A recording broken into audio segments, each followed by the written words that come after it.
He's been their father, their boss, and now their commander-in-chief. So if anyone can shed light on the inner workings of President Trump, it's Eric and Donald Jr., now at the helm of the Trump brand, planning a major expansion of their hotels into what they see as Trump territory.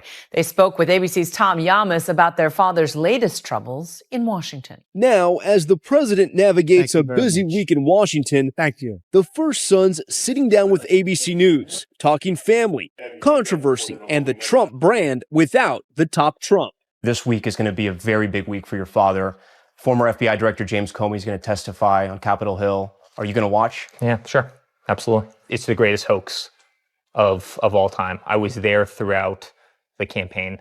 We have no dealings in Russia. We have no projects in Russia. We have nothing to do with Russia. I mean, to me, it's without a question, reads and smells like a witch hunt. What's happening, friends? Dr. John here. So what just happened, guys? A handwritten birthday card from Trump to Jeffrey Epstein, which the White House had denied existed, was just released publicly by House Democrats, sending the entire Trump operation into crisis mode and blowing apart the narrative they'd spent months carefully building. Now, before you dismiss this as just another chapter in the endless book of political hit jobs, let me slap you with the reality of the deception. The White House didn't just downplay this. They actively, aggressively, and repeatedly denied the very existence of such a note, cameras, and telling the American public that this was pure fiction. Fake news, they chanted. They insisted Trump never scribbled a personal message to Epstein. They sanitized the history, claiming there was never that kind of closeness, that it was nothing more than two rich guys accidentally photobombing each other at Manhattan galas. Nothing serious, nothing personal, just the surface-level schmoozing of the 90s elite circuit. Then, like a jump scare in a horror film, Halloween arrived. The House Oversight Committee, on a day dedicated to ghouls and skeletons, decided to pull the sheet off a very real skeleton in Trump's closet. They dropped the documents, and in an instant, the White House's version of reality crumbled into a pile of dust. Can you even grasp the catastrophic timing? Just as Trump's strategists believed they had successfully lassoed the news cycle, just as they were pivoting the national conversation to safer ground. The House Oversight Committee has released documents from the estate of sex offender Jeffrey Epstein, including a birthday letter with President Donald Trump's name. He has repeatedly denied writing the letter. Julia Benbrook is at the White House with details.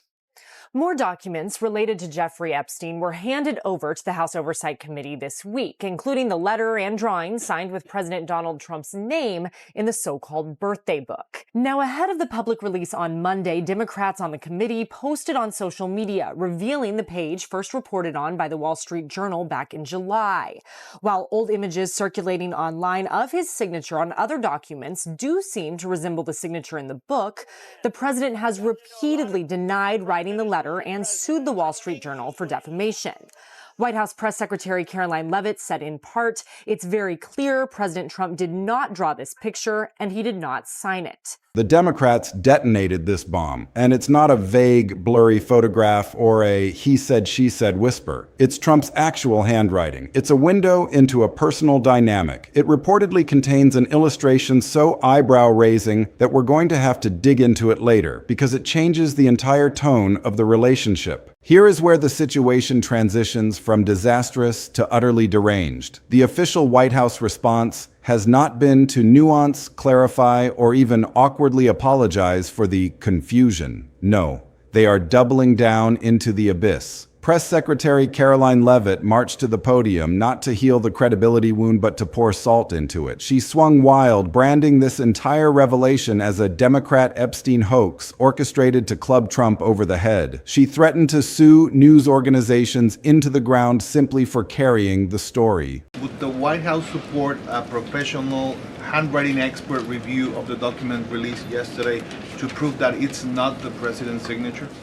Sure, we would support that. And in fact, I have already seen many forensic analysts of signatures coming out. I believe it was the Daily Signal that published a piece with 3 separate signature analysts who said that this absolutely was not the president's authentic signature. And we have maintained that position all along. The president did not write this letter. He did not sign this letter. And that's why the president's external legal team is aggressively pursuing litigation against the Wall Street Journal, and they will continue to. Her claim is absolute. The president president never wrote a word, never drew a single line, and anyone who reports otherwise is engaged in a criminal spread of disinformation. Seriously? The documents are public domain now. They were sourced from the legal wrangling of the Epstein estate itself. Major legacy outlets, including the Wall Street Journal, have stuck their journalistic necks out to confirm the legitimacy. And yet the strategy remains: bury our heads in the sand, scream it's all garbage, and pray the storm passes. This is the vintage playbook, reheated and served with extra venom. We've lived this movie before. Remember the classified documents stashed in the bathroom? Deny. Remember the attempts to subvert an election? It's a hoax. Remember every glaring scandal that has pockmarked the last 4 years? It's the same rhythm. Stamp it with the fake news label. Point a trembling finger at the Democrats. Unleash hell on the media, and pivot to the next outrage before the previous one sinks in. Except the needle is stuck this time. The news isn't moving on. This has stopping power because it's no longer just about the political warfare of Donald Trump. This cuts directly into the flesh of transparency. It breeds the terrifying question, what else is lurking in those sealed Epstein files? It exposes why the administration is playing a game of perpetual keep away with documents they previously swore they would declassify for the good of the nation. Oh, and let's really zoom in on the timing strategy. Trump has been playing the role of the great declassifier, the man who rips the veil off the deep state. He has drip-fed the release of MLK files and JFK files, throwing raw meat to the conspiracy theorists, projecting an image of a man who has absolutely nothing to hide. Yet, when it comes to the Epstein dossier, the file cabinet is welded shut. Silence. Radio silence. The one set of documents the public is truly rabid to see, instantly stonewalled. Do you see the cynical sleight of hand? It isn't about enlightenment, it's about curation. Leak the archives that make you look like a hero. Bury the ledgers that reveal your social network. And if, God forbid, a piece of evidence leaks out of the buried boxes, just scream that the evidence is fraudulent and count on your base to trust the scream over their own eyes. Behind the curtain, the machinery is overheating. Trump's inner sanctum has gone into a full panic mode dressed up as battle readiness. You have Elon Musk, the ultimate chaos agent, firing support flares on social media. Vice President J.D. Vance stepped onto live television, looked directly into the lens, and called the explosive report an utter sham,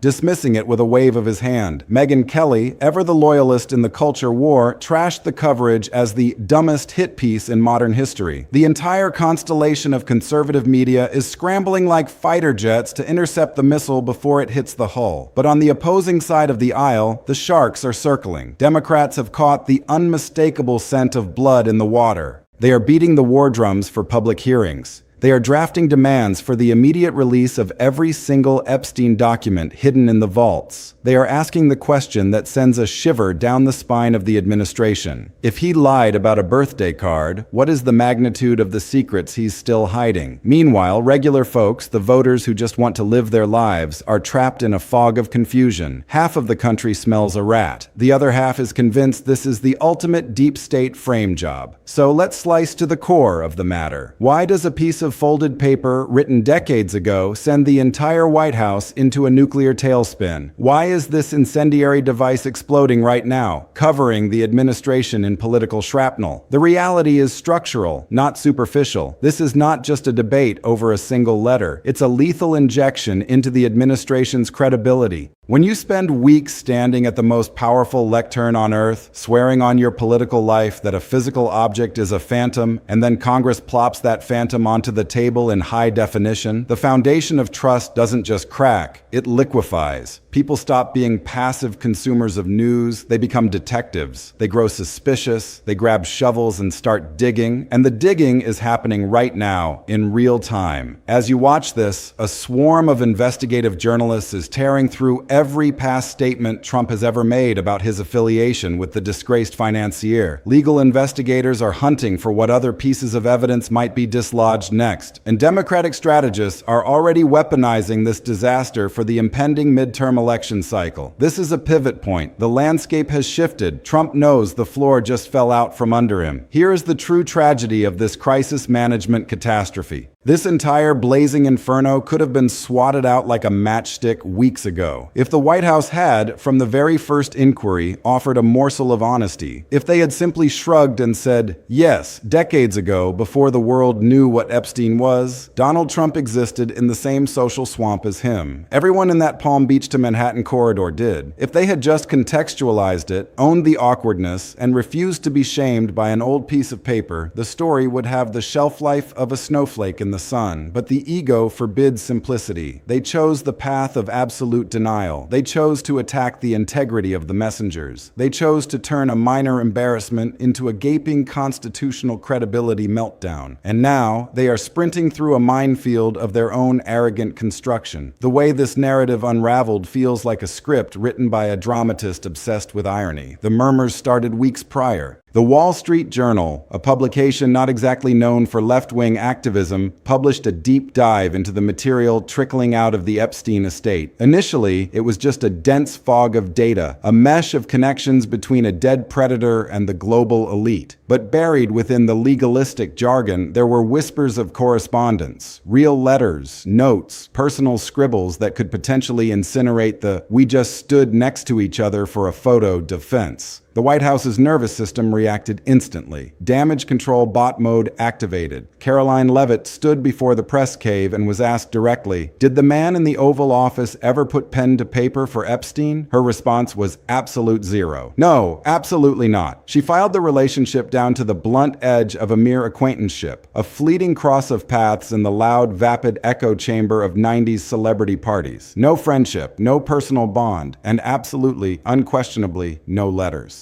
For a brief window, that line held. Every time a reporter jabbed at the issue, they were met with a wall of repetitive stonewalling. The connection was a mirage, they insisted. The Democrats were engaging in a desperate, seedy hoax. Trump's proximity to Epstein was a nothing burger, just the gravity of Manhattan real estate pulling wealthy men into the same rooms. Nothing to see here, go back to sleep. And then the calendar turned over to the final day of October. The House Democrats, having patiently sifted through the legal rubble of the Epstein estate, playing a careful game of chess with the executors, decided the American people were ready for the truth. They weaponized the reveal. On the spookiest night of the year, they released a selection of documents. And sitting there, in unmistakable, jagged, Sharpie-stained glory, was the note, a birthday tribute. It was personalized and laced with the kind of camaraderie that is reserved for genuine friends, not fleeting acquaintances. And yes, there was the drawing. The White House has refused to even grace the illustration with a description, but informed sources report it crosses the line from friendly doodle into deeply inappropriate context. Precisely the sort of visual evidence you wouldn't want displayed on a jumbotron if you've been insisting you barely recognized the man. Confronted with physical, undeniable paper reality, the normal human instinct is to de-escalate. Maybe say, it's a relic of a past era, taken out of context. Not this White House. The response wasn't just denial, it was a declaration of war on reality itself. Levit went thermonuclear. She didn't just claim the document was taken out of context, she claimed it was auto-generated fiction, a fabrication, a malicious piece of theater manufactured by Democrats to destabilize a presidency. She escalated the rhetoric to the courtroom, threatening legal annihilation for any broadcaster who treated the letter as legitimate news. She labeled it the Democrat Epstein hoax, as if repeating the phrase 3 times would magically erase the physical card from existence. The logic is dizzying. The documents are public. Their chain of custody runs through the Epstein estate's legal counsel. Independent investigative units have authenticated the handwriting, and the counter-argument from the most powerful office on earth is just nuh-uh. This brash commitment to a total lie might seem insane to the average observer, but it's calculated. The strategy is designed to work for the base because we have a long, depressing track record of it succeeding. Think back to the Access Hollywood catastrophe. When that audio surfaced, the initial instinct was to deny it was him. When the voice was irrefutably his, the pivot was locker room talk. Then came the attack on the leakers and the media who published it. The end result? The base desensitized to the vulgarity and simply stopped viewing it as a disqualifier. The Mar-a-Lago classified documents saga followed the exact same blueprint. no documents exist, then, okay, they exist, but I mentally declassified them with my brain. Then, the FBI raid was an illegal military-style assault. Then, Obama did it too. The objective is never clarity. The goal is fog. If you pump enough confusion and alternative reality into the bloodstream of the news cycle, your constituency eventually shrugs and tunes out the noise entirely. If you log into the conservative digital sphere right now, the loop is closed. Millions of users are parroting the line that the letter is a deep fake written on ancient paper. They're squinting at the handwriting, pointing at a curve of a T that looks slightly off to their amateur eyes, and declaring victory. They insist this is a desperate fabrication cooked up by radicalized committees. It's irrelevant that forensic document examiners have validated the writing. It's irrelevant that the paper trail is ironclad. The narrative is set, and Trump's loyalists are locked inside it. Across the divide, however, the opposition is having a moment of savage clarity. They are leveraging this single birthday card into a battering ram against the fortified walls of government secrecy. They are drawing a crimson thread connecting this deception to every other scandal the administration has weathered. They are asking the screamingly obvious question: if there's truly nothing harmful lingering in the Epstein archive, why the pathological need to hide it? Why the selective transparency? This is where the hypocrisy becomes a suffocating trap for Trump. He ran a victory lap earlier in the term, striking a pose as the crusader of light. He ceremoniously authorized the release of files on historical figures from the last century, dunking on the intelligence community for their addiction to redactions. He cast himself as the champion who would finally let Americans read the raw, unvarnished truth. Yet, on the Epstein subject, that champion transforms into a stone-faced bureaucrat hiding behind the very same national security excuses he once mocked. Delays, legal reviews, sensitive concerns. It's a fortress of silence. So the public inevitably connects the dots. If you are the self-proclaimed transparent warrior, why the black box on this specific cesspool of crime? What names are etched in those logs that pose a structural threat to the current order? Is it solely about shielding Trump, or are there other untouchable titans of industry and foreign policy elites sweating bullets? The truth is, the Epstein blackmail ledger likely spans the entire spectrum of the ruling class, ensnaring figures in both political parties, international dealmakers, and legacy media icons. The wall of silence isn't there just to protect one man, it's a collective shield. But right now, Donald Trump is the one standing in front of that shield, taking the arrows. He is the one who denied the tangible evidence. His press secretary is the one calling the tangible evidence a hoax. He has placed his credibility in a vice, and the handle is turning. Let's pivot to the political wildfire this is spreading across the electoral map. The timing is brutal. We are on a collision course with the midterm elections. The Democrats, previously scrambling for a unified message, have been handed a crucifix to hold up against the vampire of Trumpism. They are turning this into a moral crusade. Every Republican candidate running for office, whether they are a die-hard MAGA warhorse or a moderate trying to survive a suburban swing district, is now a deer in the headlights. The questions from the press are unavoidable. Do you believe the birthday note is a sophisticated forgery, or do you believe your own eyes? Will you demand the release of the full Epstein logs, or are you complicit in a secrecy cover-up? Do you endorse the White House's strategy of calling objective reality a hoax?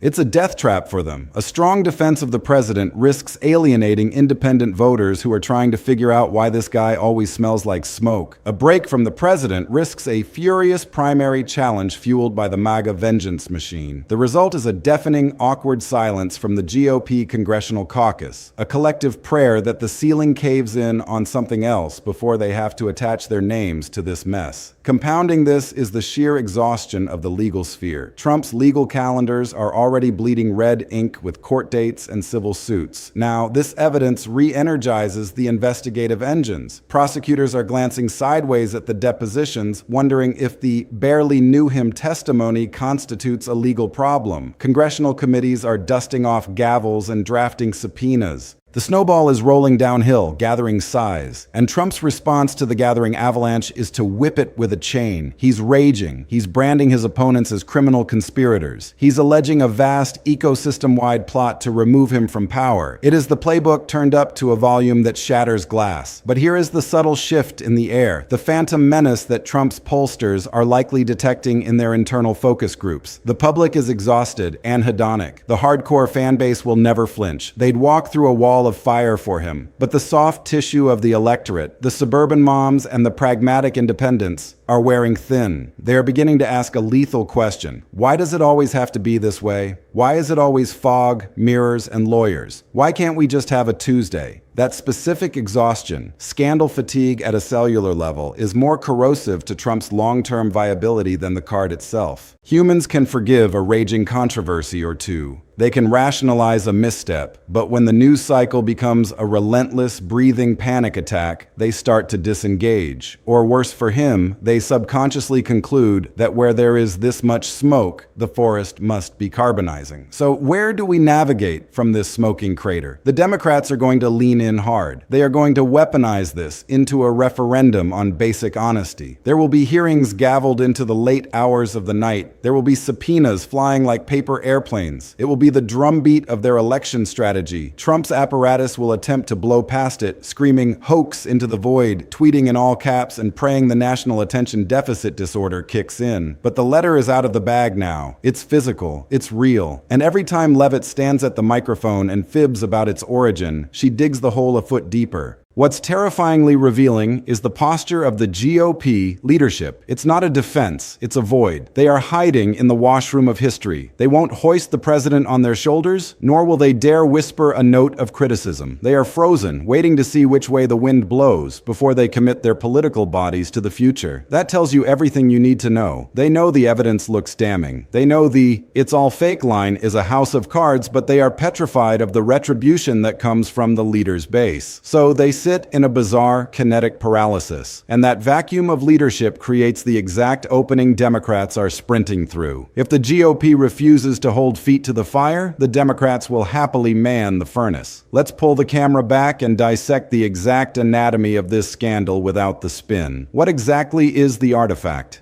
It's a birthday communication from the former president to the convicted predator. The reports confirm it is handwritten, a vastly more intimate medium than a typed letter. It contains a personal inscription and an accompanying illustration. The full verbatim text may be suppressed for now, but the sources indicate the tone is cozy, familiar, and the imagery is specifically cringeworthy given who Epstein was. This came from the legal bowels of the Epstein estate, access granted through the probate process. This wasn't a shady dumpster dive leak. It came through the sanitized pipeline of congressional oversight. Why does this single piece of paper matter so much? Because it represents a categorical betrayal of the public trust. The administration spent weeks selling a narrative of total distance. They claimed no personal relationship existed. This document clashes violently with that narrative. A birthday note implies a level of conscious recognition that goes way beyond the strangers in a club alibi. It doesn't prove participation in crime, a distinction we have to maintain with surgical clarity, but it proves deception about the connection. And the concealment of a connection is often more politically volatile than the connection itself. People are asking if he'd lie about a simple card to make himself look distant. What else is he lying about to make himself look innocent? The White House's playbook of total annihilation denial is the third pillar. They are calling it a manufactured forgery. They are slapping the Democrat hoax sticker on it. They're using the threat of slap suits to bully press outlets into silence. They are refusing to acknowledge the substance, fighting purely on the terrain of procedure and personality. It's an attempt to launch a flare so bright that the public is blinded to the document itself. The transparency paradox is the next layer. Trump has weaponized declassification. He has pretended to be a radical transparency activist when it suits his personal mythology. But the Epstein archive remains locked in a black site of bureaucracy. The letter gives Democrats the leverage to scream hypocrisy from the mountaintops. They are now tying the release of the JFK files to the burial of the Epstein files, painting a picture of a White House that only illuminates history when it doesn't cast a shadow on the president. The political forecast is stormy and unrelenting. Get ready for a season of hearings that will dominate the cable news chyrons. Democrats are in control of the investigative machinery in the upper chambers, and they will drag this out for maximum visual impact. They are going to make Republican committee members sit there and squirm while a handwriting expert magnifies the president's signature loops on a giant screen. Expect a slow drip of supplementary leaks. If the Democrats have this letter, the question becomes, what's next in the folder? Every quiet Monday morning might bring a fresh detonation. And expect Trump's counterinsurgency to escalate. He will never admit the truth because his political immune system is built on the rejection of error. He will call it fake. He will attack. He will rally. He will try to exhaust the emotional battery of the electorate until they don't care anymore. The core audience isn't leaving. They've baked in the persecution complex. It's their religion. But swing voters, moderates, the suburbanites who voted for the economy but didn't sign up for the never-ending circus of suspicious papers, they might be the ones who finally walk. Not because they think Trump is a monster, but because they are fundamentally tired of the chaos. They want a government that debates tax policy, not whether a birthday note to a pedophile is a deep fake.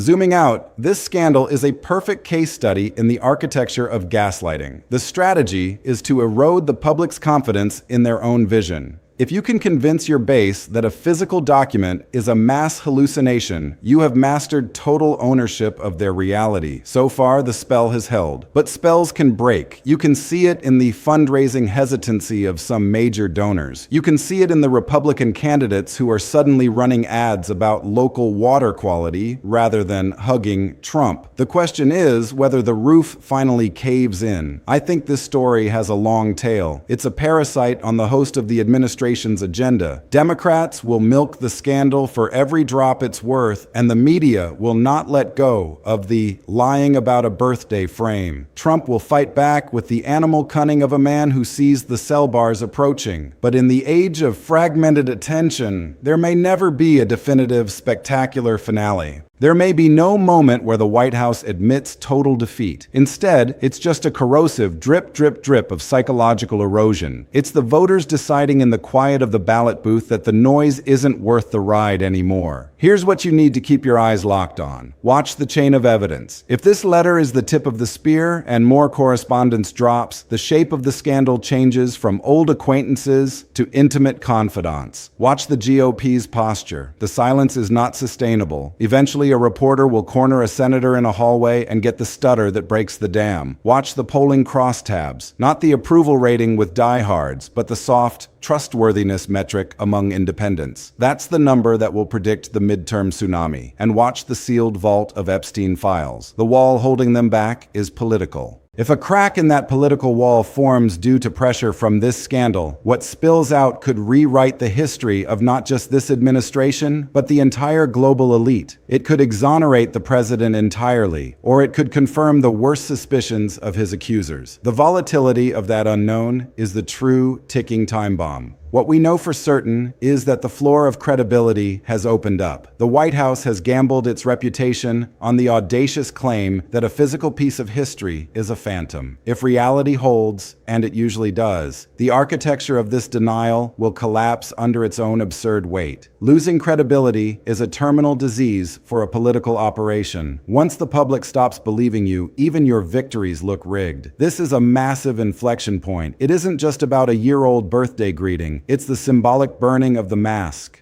It's about whether this administration can utter a single sentence to the American public without a hidden agenda. The answer right now is blowing up in their faces. Stay locked in. We are just entering the eye of the chaos.